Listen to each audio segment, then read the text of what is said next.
بسم الله الرحمن الرحيم. الحاقة ما الحاقة وما أدراك ما الحاقة كذبت ثمود وعاد بالقارعة فأما ثمود فأهلكوا بالطاغية وأما عاد فأهلكوا بريح صرصر عاتية سخرها عليهم 7 ليال و8 أيام حسوما فترى القوم فيها صرعا كأنهم أعجاز نخل خاوية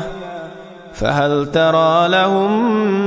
من باقية وجاء فرعون ومن قبله والمؤتفكات بالخاطئة فعصوا رسول ربهم فأخذهم أخذة رابية إنا لما طغى الماء حملناكم في الجارية لنجعلها لكم تذكرة وتعيها أذن واعية فإذا نفخ في الصور نفخة واحدة وحملت الأرض والجبال فدكتا دكة واحدة فيومئذ وقعت الواقعة وانشقت السماء فهي يومئذ واهية والملك على أرجائها ويحمل عرش ربك فوقهم يومئذ 8 يومئذ تعرضون لا تخفى منكم خافية فأما من أوتي كتابه بيمينه فيقول هاؤم اقرءوا كتابيه إني ظننت أني ملاق حسابيه فهو في عيشة راضية في جنة عالية قطوفها دانية كلوا واشربوا هنيئا بما أسلفتم في الأيام الخالية وأما من أوتي كتابه بشماله فيقول يا ليتني لم أوت كتابيه ولم أدر ما حسابيه يا ليتها كانت القاضية ما أغنى عني ماليه هلك عني سلطانيه خذوه فغلوه ثم الجحيم صلوه ثم في سلسلة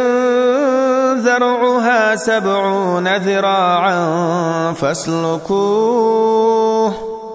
إنه كان لا يؤمن بالله العظيم ولا يحض على طعام المسكين فليس له اليوم هاهنا حميم ولا طعام إلا من غسلين لا يأكله إلا الخاطئون فلا أقسم بما تبصرون وما لا تبصرون وإنه لقول رسول كريم وما هو بقول شاعر قليلا ما تؤمنون ولا بقول كاهن قليلا ما تذكرون تنزيل من رب العالمين ولو تقول علينا بعض الأقاويل لأخذنا منه باليمين ثم لقطعنا منه الوتين فما منكم من أحد عنه حاجزين وإنه لتذكرة للمتقين وإنا لنعلم أن منكم مكذبين وإنه لحسرة على الكافرين وإنه لحق اليقين فسبح باسم ربك العظيم